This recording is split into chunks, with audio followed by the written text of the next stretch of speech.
What's up, guys? Teddy Striker here, and today I want to talk about Conor McGregor and the UFC because it seems like their relationship is kind of like on thin ice right now because the UFC is just stalling out Conor McGregor. They're not giving him the Michael Chandler fight that was supposed to happen in August of 2023, and then it was supposed to happen in December of 2023, then it was supposed to happen in January of 2024, and then it was supposed to happen in UFC 300 of April in 2024, but that none of those have happened, and UFC 300 is not happening. Now Conor McGregor is targeting a day for June, but the UFC, they're more like they haven't like denied him that date, but it doesn't make sense because that fight is gonna be in Saudi Arabia, that card, and it doesn't make sense to have Conor McGregor in that market because you got stars like Islam Makhachev who could potentially fight Dustin Poirier there, or you can even do Bilal Muhammad versus Leon Edwards because Bilal Muhammad, he's well known over there, and Leon, maybe he has some fans over there. I'm not too sure, but yeah, like that doesn't really make sense. So, and Dana White has come out and said that he's looking for fall to bring back Conor McGregor in fall this year. I don't know why this fight keeps on getting pushed back, but I actually think I got an idea, and I don't think this whole thing between Conor McGregor and UFC started like in last year.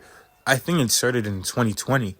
And now I was asking myself, like, why wouldn't they want to give him a fight? Because he's the biggest star. He brings in like at least 1 million pay-per-view buys every time. And that's like about like $70 million, $60 million, depending on the pay-per-view price. So you're telling me you have a guy who brings in $70 million worth of like just pay-per-views alone, and you don't want to have him like get him into a fight. And I'm like, what are they doing? Well, a part of that is because they have an ESPN deal, and with that deal, it doesn't matter if they flopped on pay-per-views. Like, for example, like I remember, I think it was Amanda Nunes versus like Felicia Spencer. They did like, I believe they did like either close to or lower than 100,000 pay-per-view buys. But guess what? They don't care because they ESPN is gonna pay them regardless.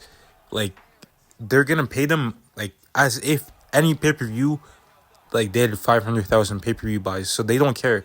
Even if they do more than that or lower, it doesn't matter. They, as long as they like just provide pay-per-views, they're gonna get paid by ESPN. It doesn't matter if it's like a great pay-per-view or if it's not. It doesn't really matter. Obviously, it kind of matters, but it's not really like they're not really sweating on how they're gonna make their money, which is why they don't really need Conor McGregor right now. But yeah, in 2020 he fought Donald Cerrone, but he wanted to stay active after that. It wasn't by choice that he fought like a year after like a year after his Donald Cerrone fight. He wanted to stay active in 2020. He even wanted to fight Diego Sanchez. That tells you how desperate he was.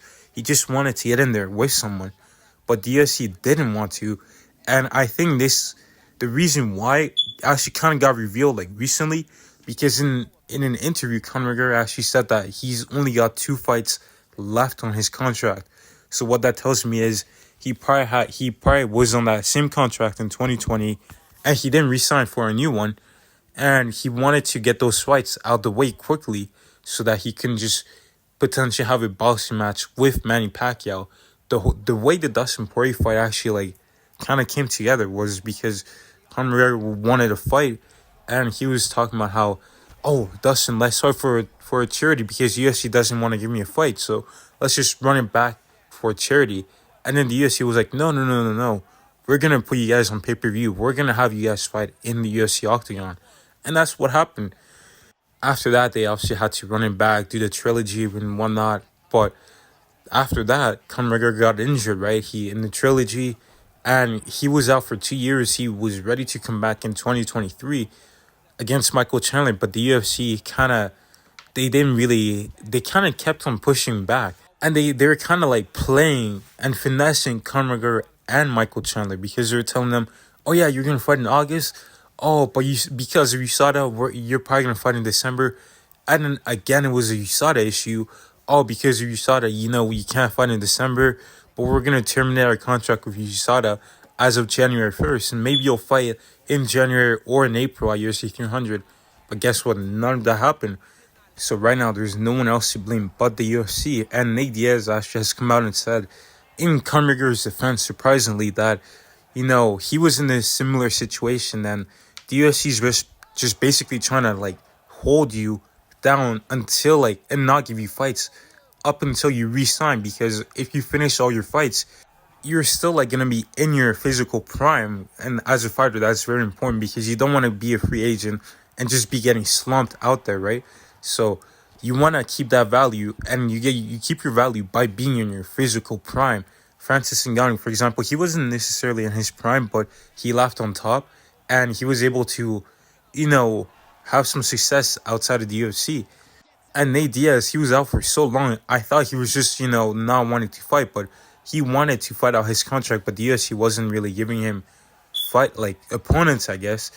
And yeah, they gave him Chimaev, and on the way out, and they probably thought that he was gonna say no to that, but he actually accepted, and that was the last fight on his contract. And they probably also gave him Chimaev to kind of like, have Nate Diaz get beat up out there and kind of like make him seem like he's not that good, so he won't be like as valuable to other companies when he's a free agent. But it turned out well for him. He took a risk and he left the UFC, and then he got a big money fight versus Jake Paul. Now he's getting another money fight against Masvidal potentially. And I think Conor's trying to do the same thing, fight out his contract, and then maybe fight Manny Pacquiao in boxing and get these money fights, because this guy brought in $96 million for like one of his pay-per-views against Nate Diaz or Eddie Alvarez, and he got paid $6 million of that. He's getting robbed. So I think he's just trying to get out there, get his fights out the way, and like get his real value.